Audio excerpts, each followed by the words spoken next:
जय हिंद दोस्तों। बात करेंगे आज हम करंट अफेयर्स में। और ये जो करंट अफेयर्स होंगे ईपीपी से 2023 को प्रीलिम्स को ध्यान में रखकर बनाया जा रहा है। तो अगर हम करंट अफेयर्स की बात करें तो ये जो बुक आती है आपकी समसामय की क्रॉनिकल पतली वाली, उसी पर आधारित ये सारे करंट अफेयर्स होंगे। और मैं आपको बता दूं, मेरे खुद का अनुभव है और मैंने सिर्फ इसी को पढ़ के मैं हमेशा प्रीलिम देता हूँ और अंत में मैं घटना सारा पढ़ लेता हूँ। एक बुक आती है जो पूरी एकदम कंपाइल होके, मैं यही 2 बुक पढ़ के देता हूँ। तो मैं आज आपको शुरू कर रहा हूँ अगस्त माह की जो क्रॉनिकल आई है उसका।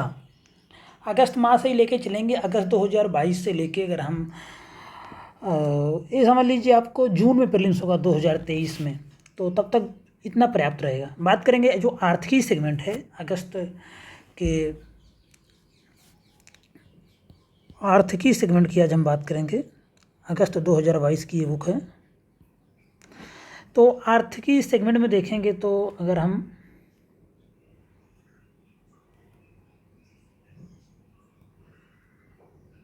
न्यूनतम समर्थन मूल्य में वृद्धि के बारे में बात किया गया है। तो ये कोई बहुत महत्वपूर्ण टॉपिक नहीं है। न्यूनतम समर्थन मूल्य, इसमें से कुछ खास नहीं देखेंगे, इसमें सिर्फ इतना देख लेंगे कि हाँ, गेहूं और धान का जो न्यूनतम समर्थन मूल्य होता है वो पूछ लिया जाता है एग्जाम्स में। तो 2021-22 में जो गेहूं का धान का समर्थन मूल्य था वो था 1940 और अभी बढ़ा के कर दिया गया है 2040, मतलब 2040। उसी प्रकार जो धान ग्रेड है वो पहले 1960 था, अब कर दिया गया है 2060। 100 रुपये की वृद्धि हुई है। और तो एक खरीफ की फसल के लिए है धान का, तो ये महत्वपूर्ण हो सकता है कि 2022-23 के लिए धान का न्यूनतम समर्थन मूल्य कितना है। तो सामान्य का 2040 है और जो थोड़ा हाई क्वालिटी का होता है ग्रेड ए का उसका है 2060। याद रखेंगे, पूछा गया, यहाँ से क्वेश्चन पूछा जाता है। उसके बाद हम बात करेंगे न्यूनतम समर्थन मूल्य। कृषि लागत और मूल्य आयोग है, इसी की सिफारिशों पर 22 फसलों के लिए बुआई के मौसम के पूर्व भारत सरकार द्वारा न्यूनतम समर्थन मूल्य की घोषणा की जाती है। किसके द्वारा? कृषि लागत और मूल्य आयोग, CACP की स्थापना कब हुई थी? इसको आप कमेंट बॉक्स में बताएंगे देख के, क्योंकि ये भी क्वेश्चन पूछा गया है कि CACP की स्थापना कब हुई है। इसको आप कमेंट बताएंगे। इकोनॉमिक सेगमेंट में क्वेश्चन पूछा जा चुका है।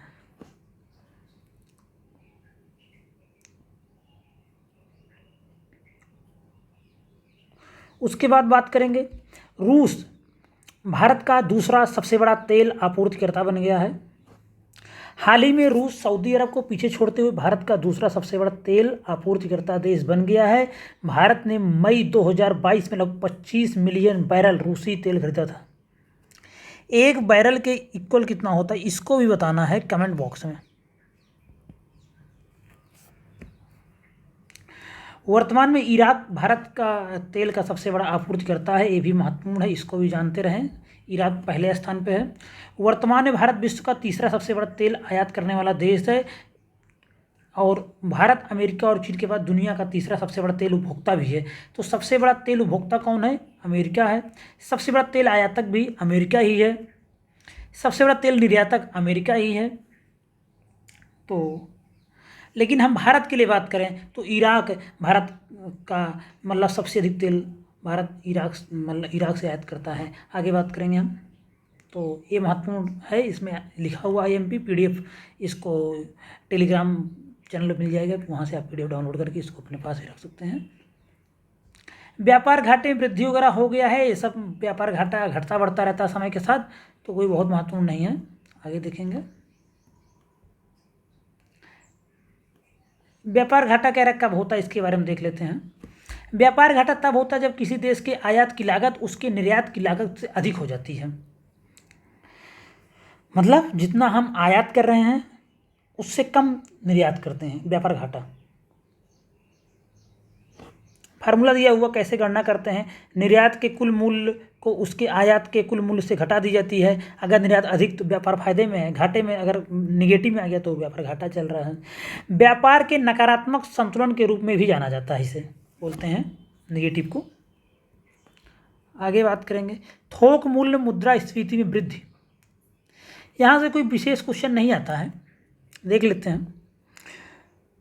मई 2022 में थोक मूल्य मुद्रास्फीति की उच्च दर मुख्य रूप से खनिज तेलों, कच्चे पेट्रोलियम और प्राकृतिक गैस, खाद्य पदार्थों, मूल धातुओं, गैर खाद्य वस्तुओं, रसायनों और रासायनिक उत्पादों व खाद्य उत्पादों आदि की कीमतों में वृद्धि के कारण हुआ है। कीमतें तो लगातार बढ़ रही हैं, सरकार महंगाई पर कोई ध्यान नहीं दे रही है और महंगाई तो दिन प्रतिदिन बढ़ती जा रही। थोक मूल्य सूचकांक पर आधारित मुद्रास्फीति अब 14 महीनों के लिए दोहरे अंकों में बनी हुई, 14 महीनों से कोई बहुत महत्वपूर्ण यहाँ से कुछ भी नहीं है। आगे बात करेंगे थोक मूल्य सूचकांक, इसका अनुमान कौन लगाता है, ये महत्वपूर्ण है।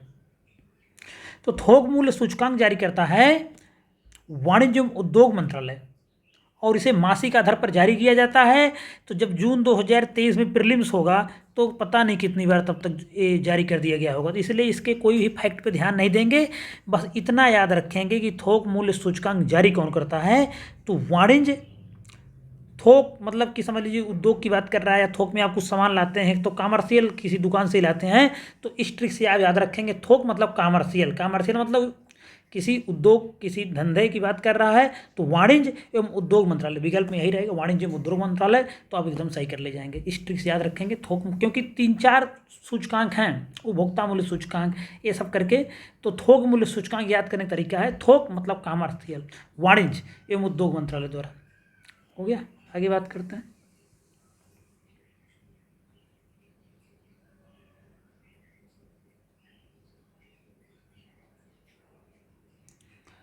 ये कह रहा है कि आवधिक श्रम बल सर्वेक्षण 2020-21, तो इस रिपोर्ट के अनुसार बेरोजगारी की दर में 0.6% कमी देखी गई है। पता नहीं कहाँ कमी गई होगी, बच्चों को तो मैं नहीं देख रहा हूँ कोई कमी दिख रही है, हालांकि इसके बारे में बात करेंगे आगे। तो जो यहाँ से क्वेश्चन निकल के आ सकता है, एक जैसे कि एक 2 सही 3 सही इस तरह के क्वेश्चन ये लाइन बीच में डाल देते हैं हम। तो ग्रामीण क्षेत्रों में बेरोजगारी दर 3.3% दर्ज की, जबकि शहरी क्षेत्रों में 6.7%। तो बस यही लाइन याद रखेंगे कि ग्रामीण क्षेत्रों में कम बेरोजगारी है, शहरी क्षेत्रों में अधिक बेरोजगारी है। इसको कथन में डाल देंगे तो यहाँ कन्फ्यूज हो जाएंगे, तो आप इसको याद रखेंगे। उपलब्ध श्रम बल में व्यक्तियों का जो, या बात करें 2020-21 के दौरान काम करने वाले या काम की तलाश करने वाले या काम के लिए उपलब्ध जो श्रम बल में व्यक्तियों का प्रतिशत है वह 41.6% था। श्रमिक जनसंख्या अनुपात 39.8% है। ये सब कुछ नहीं पूछा जाएगा, सिर्फ इतना याद रखेंगे। अगर बीच में लाइन मतलब मान लीजिए डाल ही दिया कि ग्रामीण क्षेत्रों में बेरोजगारी दर अधिक है, शहरी में कम है, या शहरी में अधिक है, ग्रामीण कम, सही है गलत 1 2 3 में डाल देता है, तो ये में जानिए कि ग्रामीण में कम है, शहरी में शहरों में अधिक बेरोजगारी है। आगे बात करेंगे इसी में। सर्वेक्षण के अनुसार श्रमिकों का प्रवासन 28.9% है। फैक्ट के लिए भी डाल दें, मेन सोर्स के लिए कहीं पे कि श्रमिकों का प्रवासन कितना है, 28.9%। कोई बहुत महत्वपूर्ण नहीं है, लेकिन याद रखेंगे श्रमिकों का प्रवासन दर जो है 28.9% है।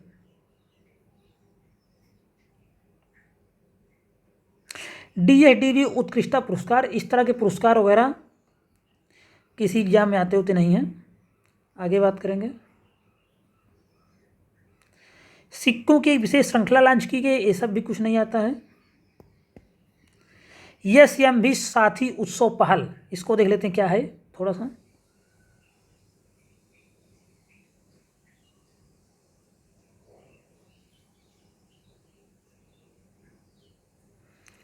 आठ जून को व्हाट्सएप इंडिया ने भी साथी उत्सव नामक एक पहल की शुरुआत की है। इस पहल को छोटे व्यवसायों व्यापारियों को समर्थन देने के उद्देश्य से शुरू किया गया है। तो थोड़ा सा इसको ध्यान देंगे, कभी कभी इस तरह के छोटे छोटे पॉइंट एग्जाम में पूछ ले जाते हैं कि भी साथी उत्सव किससे संबंधित है, इस तरह क्वेश्चन पूछा जा सकता है। तो यह संबंधित है व्यापारियों या छोटे व्यवसाय या छोटे व्यापारी जो होते हैं उनको समर्थन देने के उद्देश्य से व्हाट्सएप इंडिया ने लॉन्च किया। इस तरह क्वेश्चन आए हुए हैं, मैंने इसको देखा एग्जाम हॉल में। और अगर हम बात करें व्यापार घाटा हो गया था,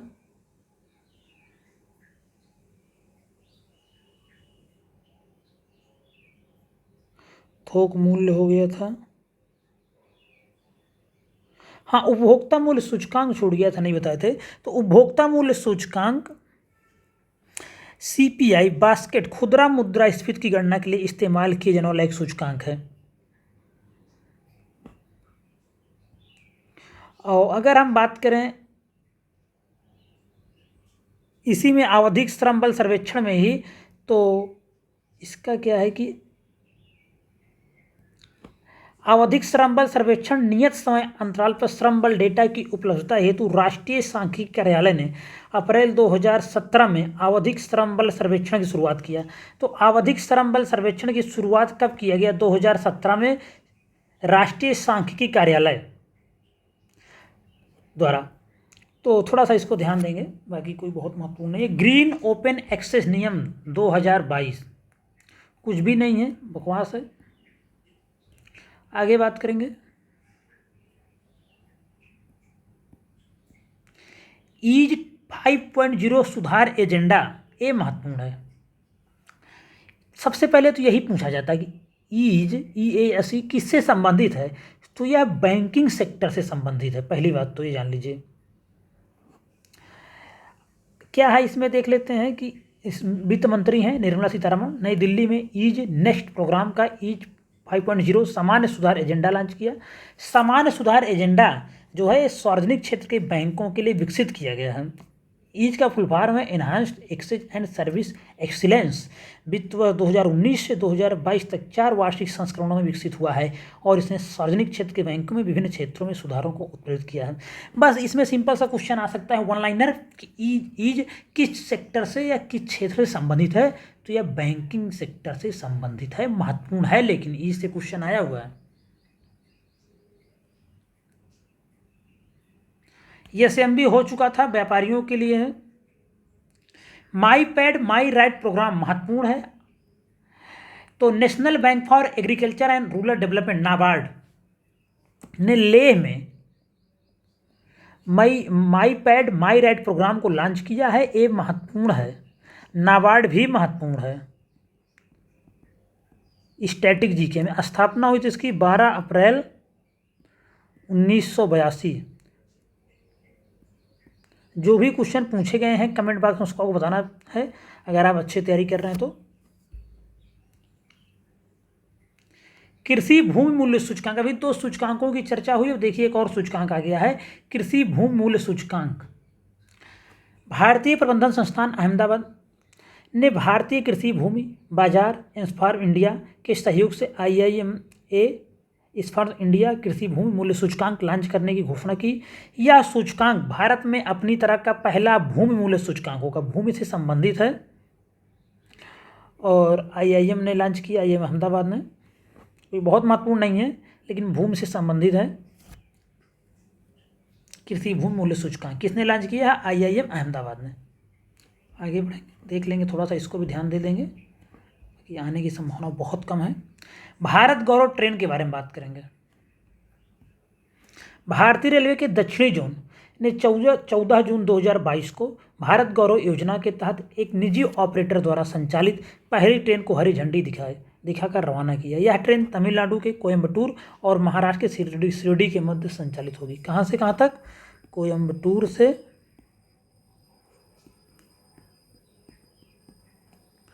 शिरडी है, सब जानते हैं, महाराष्ट्र में।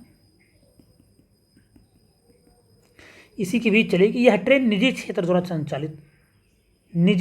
द्वारा संचालित पहली भारतीय गौरव ट्रेन है। तो क्वेश्चन क्या निकल कर आएगा कि निजी क्षेत्र द्वारा संचालित भारत की पहली भारत गौरव ट्रेन कौन सी है? 4 विकल्प हो जाएंगे, तो उसका जो राइट आंसर होगा कोयम्बटूर टू शिरडी। आगे बात करेंगे, भारतीय रेलवे ने थीम आधारित भारत गौरव ट्रेन का संचालन नवंबर 2021 में शुरू किया था। ये भी याद रखेंगे, अगर 2 लाइन में दे दिया 1 2 एक और 2 दोनों सही, तो ये भी लाइन उसमें डाल देगा। तो भारतीय रेलवे ने थीम आधारित भारत गौरव ट्रेन का संचालन नवंबर 2021 में शुरू किया था। कुछ जीके फैक्ट देख लेते हैं। संयुक्त राज्य अमेरिका में दुनिया का सबसे लंबा रेल नेटवर्क है। भारतीय राष्ट्रव्यापी रेल नेटवर्क दुनिया में चौथा सबसे लंबा रेल नेटवर्क है, ये भी फैक्ट याद रखेंगे। और एक फैक्ट ये भी बहुत महत्वपूर्ण है कि रेल बजट, पहले रेल बजट एक साथ आता था, आप लोग जब बचपन में रहेंगे या अभी कुछ दिन पहले तक आता था, जब वित्त मंत्री ये जब एनडीए गवर्नमेंट आई तब भी आया 1-2 साल। तो 2017 से पूर्व रेल बजट और साधारण बजट को अलग अलग पेश किया जाता था। हालांकि 2017 में रेल बजट को केंद्रीय बजट में मिला दिया गया और उस समय वित्त मंत्री कौन थे? अरुण जेटली थे, नहीं रहे अब। तो 2017 में रेल बजट जब मतलब बजट पेश किया गया तो अरुण जेटली थे और 2017 में इन्होंने मर्ज करवा दिया इसको। ये भी दो फैक्ट, एक दो के दोनों फैक्ट बहुत महत्वपूर्ण है, याद रखेंगे इनको। कभी भी चाहे वनडे एग्जाम्स हों या पीछे जैसे एग्जाम ही पूछ लिया जाता है ऐसे। तो भारतीय रेलवे का चौथा स्थान है पूरी दुनिया में और जो रेल बजट है वो 2017 से केंद्रीय बजट मिला दिया गया। आगे बात करेंगे विदेशी मुद्रा भंडार के बारे में। 6 महीनों में देश की विदेशी मुद्रा भंडार में 16.58 टन सोने को शामिल करने के साथ ही देश की सोने की होल्डिंग में कुंभ भी हुआ है। और ऐसे विदेशी मुद्रा भंडार वगैरह जब हम लोग एग्जाम के नज़दीक होंगे तब का डाटा देखेंगे। रेपो दर में लगातार इस समय वृद्धि हो रही है, इसी से महंगाई भी वृद्धि हो रही है। तो अभी 6 से 8 जून को मौद्रिक समिति की बैठक हुई थी 2022 और रेपो दर 50 आधार अंक को बढ़ाकर कितना कर दिया गया? 4.90 हो गई। इस समय रेपो दर लगातार बढ़ती जा रही है, मैं देख रहा हूँ हर महीने में कहीं ना कहीं बढ़ाई जा रही है। इसके बारे में दिया हुआ है क्या होता है रेपो दर, देख लेते हैं। रेपो दर वह दर है जिस पर भारतीय रिजर्व बैंक धन की कमी की स्थिति में वाणिज्यिक बैंकों को पैसा उधार देता है। इसके माध्यम से अल्पकालिक ऋण प्रदान किया जाता है। इसे आमतौर पर पॉलिसी रेट के नाम से भी जाना जाता है। अगर बैंकों में पैसा कम होता है तो बैंकें रेपो दर पर आरबीआई से पैसा उधार लेती हैं, रिवर्स रेपो दर। यह क्या होता है? यह वह दर है जिस पर आरबीआई घरेलू वाणिज्यिक बैंकों से पैसा उधार लेता है। रिवर्स रेपो दर में रेपो दर का रिवर्स हो जाएगा, रिवर्स रेपो दर। इसमें क्या होता है? आरबीआई पैसा उधार लेता है जो कमर्शियल बैंक हैं, जैसे एसबीआई, पीएनबी, इन सबसे।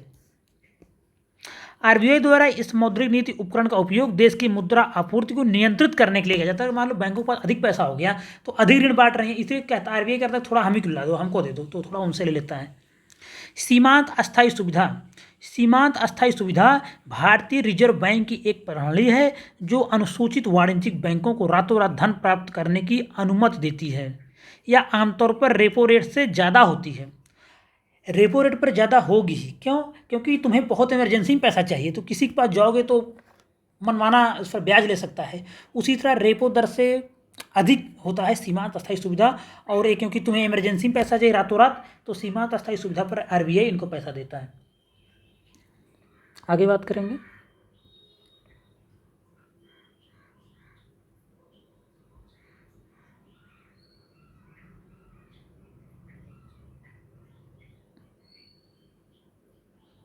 विदेशी मुद्रा भंडार हो ही चुका था। अमेरिका भारत का शीर्ष भागीदार लगातार बना हुआ है।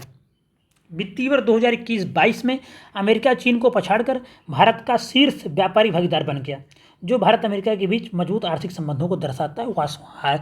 जब से एनडीए गवर्नमेंट है, अमेरिका और भारत के संबंधों में काफ़ी मजबूती आई है।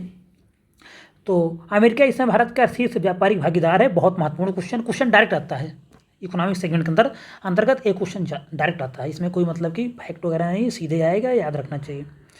संयुक्त अरब अमीरात भारत का तीसरा सबसे बड़ा व्यापारी भागीदार है, ये भी याद रखना चाहिए। और चीन दूसरे नंबर पर बना हुआ है।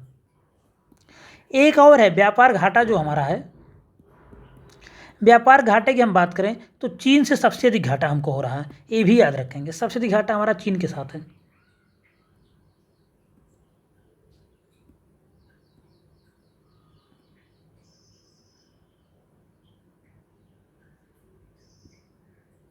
महत्वपूर्ण सूचना बुनियादी ढांचा, इसमें कुछ बहुत मूड नहीं लगता हमको। महत्वपूर्ण सूचना अवसंरचना क्या है, ऐसा भी हमको कोई इसमें बहुत पूछे जाने लायक कुछ नहीं है। इसमें एक फैक्ट है कि सूचना प्रौद्योगिकी अधिनियम कब आया था? 2000 में आया था। एक कभी कभी आ जाता है कथन के रूप में, तो सूचना प्रौद्योगिकी अधिनियम आया था सन 2000 में, इसको याद रखेंगे। विशेष आहरण अधिकार। हाल ही में अंतर्राष्ट्रीय मुद्रा कोष आईएमएफ, तो आईएमएफ का जिक्र आया है। आईएमएफ की स्थापना कब हुई है इसको कमेंट बॉक्स में बताएंगे। और इसका हेडक्वार्टर कहाँ है ये भी बताना है। तो हाल ही में अंतर्राष्ट्रीय मुद्रा कोष IMF ने विशेष आहरण अधिकार की मुद्रा बास्केट में चीन की मुद्रा युआन के भारांक को थोड़ा सा बढ़ा दिया। चीन का प्रभाव वैश्विक स्तर पर बढ़ता जा रहा है, तो हर जगह वो देखने को मिल रहा है। तो जो स्पेशल ड्राइंग राइट्स था उसमें इनकी जो मुद्रा थी चीन की करेंसी बास्केट में चीन की मुद्रा युआन, जिसको रेनमिनबी भी कहते हैं, इसके भारांक को बढ़ा दिया गया है। विशेष आहरण अधिकार क्या होता है इसको देख लेंगे। SDR अंतर्राष्ट्रीय मुद्रा कोष द्वारा अपने सदस्य देशों के आधिकारिक मुद्रा भंडार को बढ़ाने के लिए विकसित एक अंतर्राष्ट्रीय आरक्षित संपत्ति है। SDR का जो मूल्य है, SDR का मूल्य 5 मुद्राओं अमेरिकी डॉलर, यूरो, चीनी रेनमिनबी, जापानी येन और ब्रिटिश पाउंड स्टर्लिंग। ये लाइन बहुत महत्वपूर्ण, इसको याद रखेंगे। SDR में 5 मुद्राएं शामिल हैं, अमेरिकी डॉलर, यूरो, चीनी रेनमिनबी, जापानी येन और ब्रिटिश पाउंड स्टर्लिंग की एक बास्केट द्वारा निर्धारित किया जाता है। अंतर्राष्ट्रीय मुद्रा कोष द्वारा 1969 में इसका गठन किया गया था। किसका? SDR का। SDR गठन हुआ था 1969 में, ये भी याद रखेंगे। कोटा प्रणाली IMF में योगदान की राशि के अनुसार किसी देश का कोटा SDR में अंकित होता है। सदस्य देशों के मतदान शक्ति सीधे उनके कोटे से संबंधित होती है। भारत के बारे में बात करेंगे। भारत के पास IMF में विशेष आहरण अधिकार कोटा 2.75% और वोट है 2.63%। इसको याद रखेंगे, फैक्ट है। तो मुझे लगता है अब ये सब खत्म हो गया है। इसमें कुछ इंपॉर्टेंट वन लाइनर हैं, अंत में होता है, देख लेते हैं। यहाँ कुछ नहीं है इसको पढ़ने लायक, इसमें कुछ महत्वपूर्ण होगा तो उसको देखा जाएगा। ये रहा थोड़ा सा महत्वपूर्ण। केंद्रीय वित्त मंत्री निर्मला सीतारमण ने 6 से 12 जून तक मनाए जा रहे वित्त मंत्रालय के आज़ादी का अमृत महोत्सव प्रतिष्ठित सप्ताह के एक हिस्से के रूप में गोवा में, कहाँ पे? गोवा में राष्ट्रीय सीमा शुल्क और GST संग्रहालय का उद्घाटन किया। कहाँ पे? गोवा में राष्ट्रीय शुल्क और GST संग्रहालय बन रहा है। कहाँ पे? गोवा में, याद रखेंगे, पूछा जा सकता है। टाटा ग्रुप का टाटा प्रोजेक्ट राष्ट्रीय राजधानी क्षेत्र में उत्तर प्रदेश के जेवर में, जो उत्तर प्रदेश के जेवर हवाई अड्डा बन रहा है, उसका निर्माण कौन करेगा? टाटा। याद रखेंगे, पूछा जा सकता है उत्तर प्रदेश में। हाल ही में बिहार के रक्सौल में केंद्रीय स्वास्थ्य और परिवार कल्याण मंत्री मनसुख मंडाविया ने FSSAI की राष्ट्रीय खाद्य प्रयोगशाला का उद्घाटन किया। तो BPSC के लिए महत्वपूर्ण हो सकता है, कोई बहुत महत्वपूर्ण है, लेकिन BPSC एग्जाम जो होने जा रहा है 67वीं, उसके लिए महत्वपूर्ण हो सकता है। कहाँ पर किया? रक्सौल में।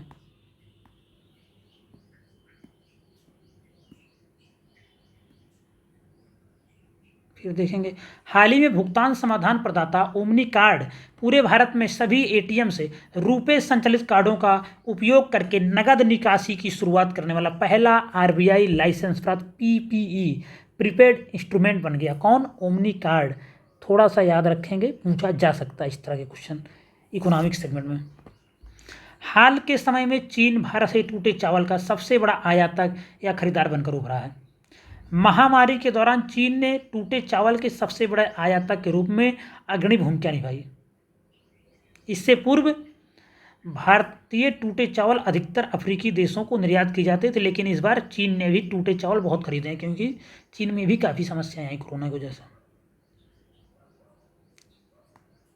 सबसे महत्वपूर्ण है, हाल ही में नियो बैंक ओपन देश का 100वां यूनिकॉर्न स्टार्टअप बन गया है। इसको याद रख लेंगे।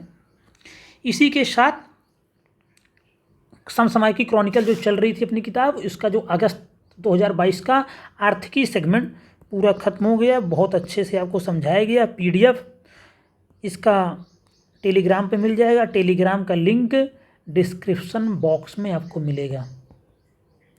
अंत में इतना कहना चाहेंगे, वीडियो आपके काम का ही है, बहुत अच्छा बताया गया है, इससे बाहर कुछ भी नहीं आएगा। बैक टू बैक मैं खुद हर एग्जाम को क्लियर कर रहा हूँ, तो मैं आपको बता रहा हूँ करंट से कोई कमी नहीं होगी। इतना आप अच्छे से करके जाइए, किसी भी एग्जाम में बहुत अच्छा जाएगा। तो चैनल को सब्सक्राइब करेंगे, शेयर करेंगे, लाइक करेंगे। धन्यवाद।